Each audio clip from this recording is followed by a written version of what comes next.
Então, vamos falar sobre o tema da pobreza. Fazer o questionamento por que existe tanta pobreza neste mundo. No mundo espiritual, podemos dizer que tanto Deus quanto o demônio concordam em não dar riquezas materiais para o homem. Isso é um acordo básico. Podemos dizer, consequência, que Deus nos pede para que nós acumulemos riqueza no mundo espiritual ao invés de acumular riqueza no mundo material. Por quê? No reino dos céus não vai ter traças, as riquezas não vão se perder e lá vamos poder aproveitar as riquezas por toda a eternidade. A riqueza material, ela potencializa a vontade do homem. Então, ela aumenta a vontade de pecar. Então, o homem que quer pecar e tem condição financeira para isso, ele alimenta a sua vontade de pecar. Então, o homem que pode comprar cerveja e quer beber, vai comprar cerveja. O homem que quer se prostituir, vai comprar prostitutas. E por aí vai. Então, tudo que o homem quer do mundo material, se ele tiver dinheiro, ele vai conquistar, ele vai atrás. E isso faz com que o homem se esqueça de Deus, fazer que o homem busque outras coisas, busque outros prazer e, e não acumula a riqueza do céu. Por isso também existe aquela paródia do homem que acaba indo para o inferno porque ele aproveitava demais os banquetes do mundo.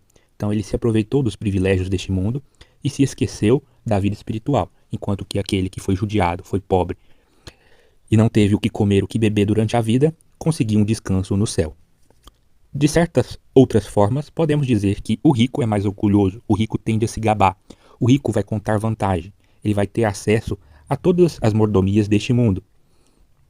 O rico nem sempre vai trabalhar de maneira justa, vai buscar se enriquecer por cima dos outros de maneira injusta, se aproveitando do trabalho de terceiros ou não pagando um salário devido.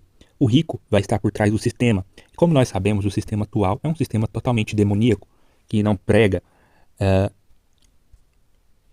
igualdade, não prega maneiras verdadeiras de fazer o ser humano crescer espiritualmente e busca o dinheiro a todo custo. Então, não é defendendo modelo ou sistema político, econômico, capitalista ou socialista, o intuito não é esse, porque de certa forma os dois se completam e cada um tem seus erros doutrinários.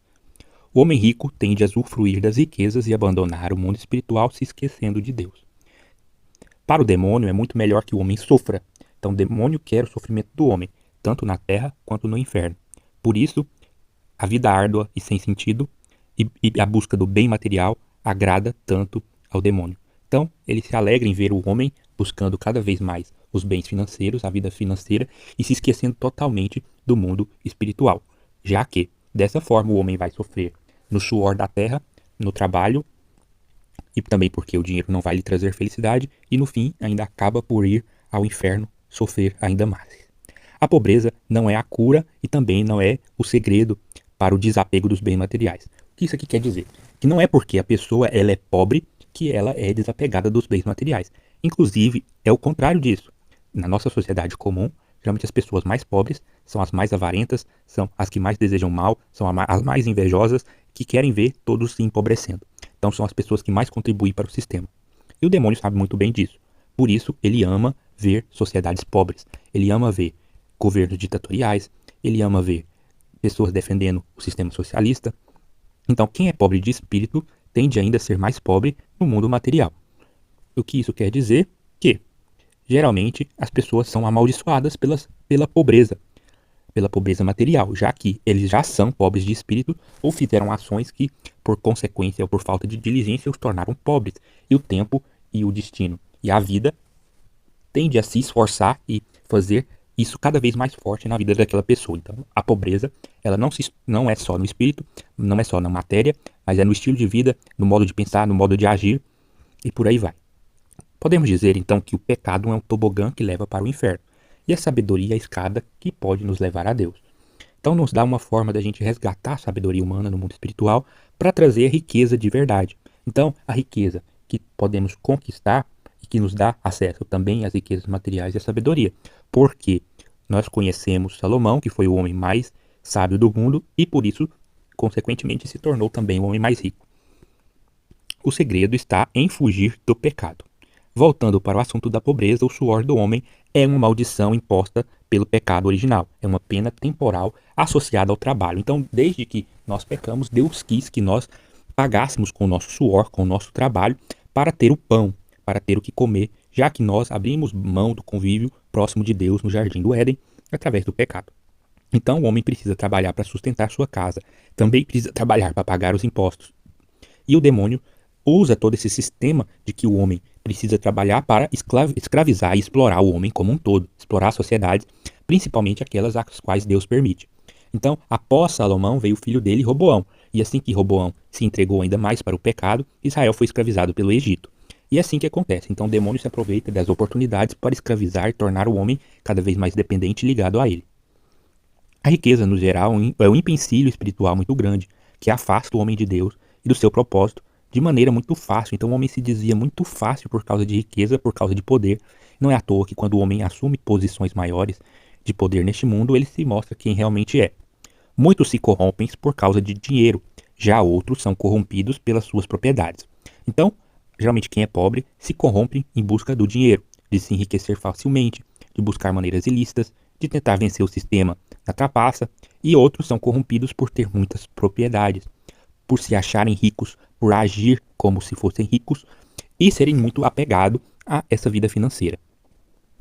Como nós havíamos falado, o dinheiro é uma fonte de poder. E se você tem uma sociedade fraca espiritualmente e dá poder financeiro para ela, ela pode se autodestruir e chegar ao ponto de não houver pessoas capazes de serem salvas, já que os desejos das pessoas atualmente são desejos obscuros e que os corrompem cada vez mais. Então o homem que muito tem, muito vai querer.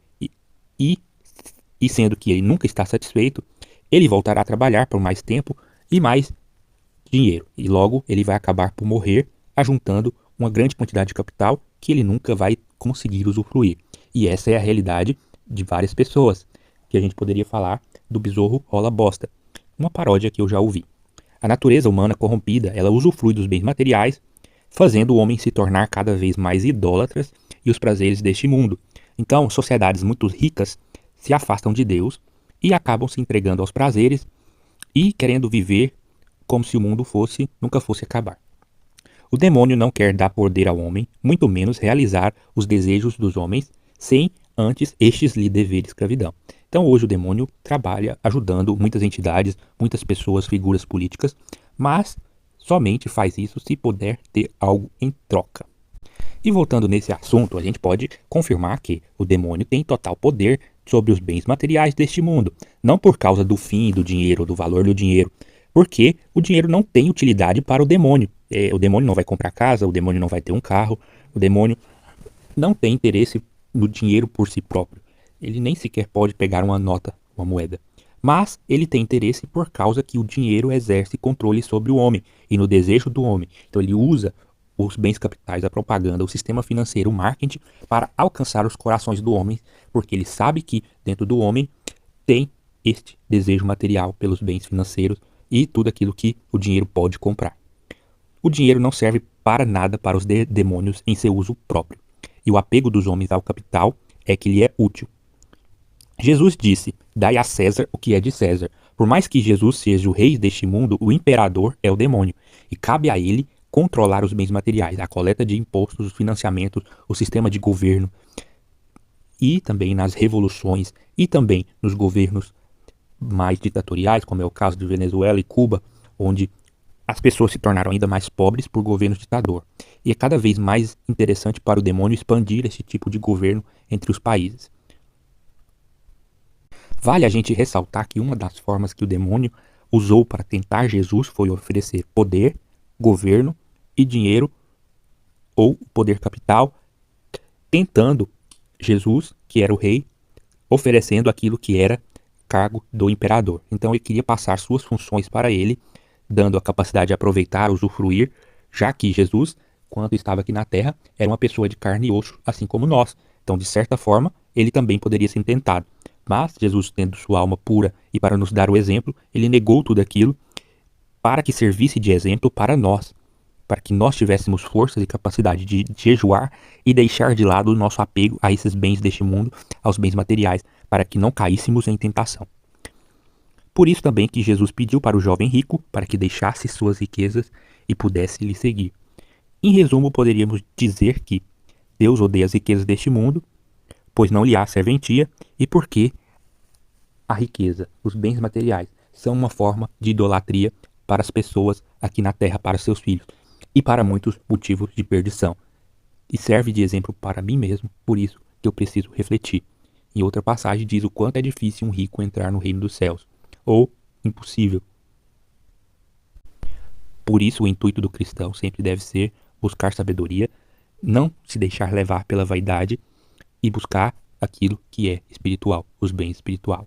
Até porque são eles imutáveis. E eu preciso refletir sobre esse assunto dia após dia para que possa trazer frutos, para que eu possa fazer esse espelho se tornar a minha realidade.